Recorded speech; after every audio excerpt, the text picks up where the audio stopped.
ಏನಮ್ಮ ಸ್ವಲ್ಪ ಸಮಾಧಾನದಿಂದ ಮಾತಾಡಬೇಕು ಅಷ್ಟೆ. ಹೌದು ರೀ. ಇವತ್ತು ಈ ಕೆಲಸ ಆಗೋಗ್ಬಿಟ್ರೆ ನಾವು ಸ್ವಲ್ಪ ನೆಮ್ಮದಿಯಾಗಿರ್ಬೋದು. ಯಾರು ಕಾಣಿಸ್ತಾ ಇಲ್ಲ. ಅದೇಯಾ, ಎಲ್ಲೋದ್ರಿ ಇವರು? ಇಲ್ಲೇ ಕೂತಿದಾರೆ ನೋಡು. ವತ್ಸು, ಯಜಮಾನ್ರ ಅಕ್ಕ ಬರ್ತಾ ಇದಾರೆ. ಮೂರ್ತಿ, ಬನ್ನಿ. ಏನಪ್ಪ ಹಿಂಗ್ ಕೂತ್ಕೊಂಡ್ಬಿಟ್ರಿ? ಇನ್ನೂ ಬೇಜಾರಲ್ಲೇ ಇದ್ದೀರಾ? ಛೇ, ಹಾಗೇನೂ ಇಲ್ಲ. ಬಾಯಲ್ಲಿಲ್ಲ ಅಂತ ಹೇಳ್ತಿದ್ದೀರಾ. ನಿಮ್ ಮುಖ, ನಿಮ್ ಕಣ್ಗಳೇ ಹೇಳ್ತಿದೆ ನೀವೆಷ್ಟು ದುಃಖದಲ್ಲಿದ್ದೀರಾ ಅಂತ. ಏನಿಲ್ಲ, ನೆನ್ನೆ ಮದ್ವೆ ಮನೇಲೆಲ್ಲ ಆಗಿದ್ದು ನೆನ್ಪಿಸ್ಕೊಂಡು ಸ್ವಲ್ಪ ಬೇಜಾರಾಯ್ತು ಅಷ್ಟೆ.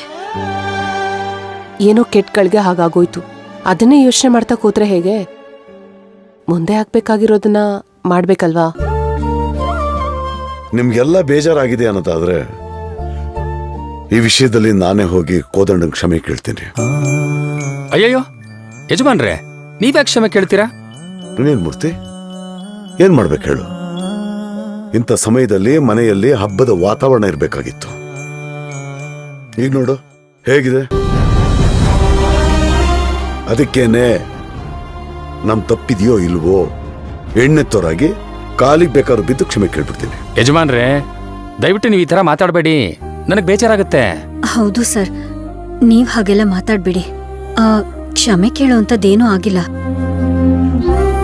ಹಾಗ್ ನೋಡಿದ್ರೆ ನಾವೇ ನಿಮ್ ಹತ್ರ ಕ್ಷಮೆ ಕೇಳ್ಬೇಕು ಅಷ್ಟೆ. ಈಗ ನಾವು ಕೋದಂಡನ ಹತ್ರ ಹೋಗಿ ಏನೇ ಮಾತಾಡಿದ್ರು ಅವ್ನ್ ಕೇಳೋ ಸ್ಥಿತಿಲಿಲ್ಲ. ನೀವ್ ಹೋಗ್ ಮಾತಾಡಿದ್ರು ಅದಿನ್ನೂ ದೊಡ್ಡದೇ ಆಗುತ್ತೆ ಹೊರತು ಅದಕ್ ಪರಿಹಾರ ಸಿಕ್ಕಲ್ಲ. ಆದ್ರೂನು ನಾವೇನಾದ್ರೂ ತಪ್ಪು ಮಾಡಿದ್ರೆ ಅದಕ್ಕಾದ್ರೂ ಕ್ಷಮೆ ಕೇಳ್ಬೇಕಲ್ಲ. ಇಲ್ಲ ಸರ್, ನೀವೇನೂ ತಪ್ಪು ಮಾಡಿಲ್ಲ. ಹಾಗ್ ನೋಡಿದ್ರೆ ನಮ್ಗಳ್ದೇ ತಪ್ಪು ಅಂತ ಅನ್ಸುತ್ತೆ. ನಾವೇ ಅದಕ್ಕೆ ಕ್ಷಮೆ ಕೇಳ್ಬೇಕು. ಏನ ನಮ್ಮ ಹತ್ರ ಕ್ಷಮೆನಾ? ನೀವ್ಯಾಕೆ? ನೀವು ನಿಮ್ ಮಗಳು ತುಂಬಾ ಚೆನ್ನಾಗಿರ್ತಾಳೆ ಅಂತ ಈ ಮನೆಗೆ ಸೊಸೆ ಮಾಡ್ಕೊಟ್ರಿ.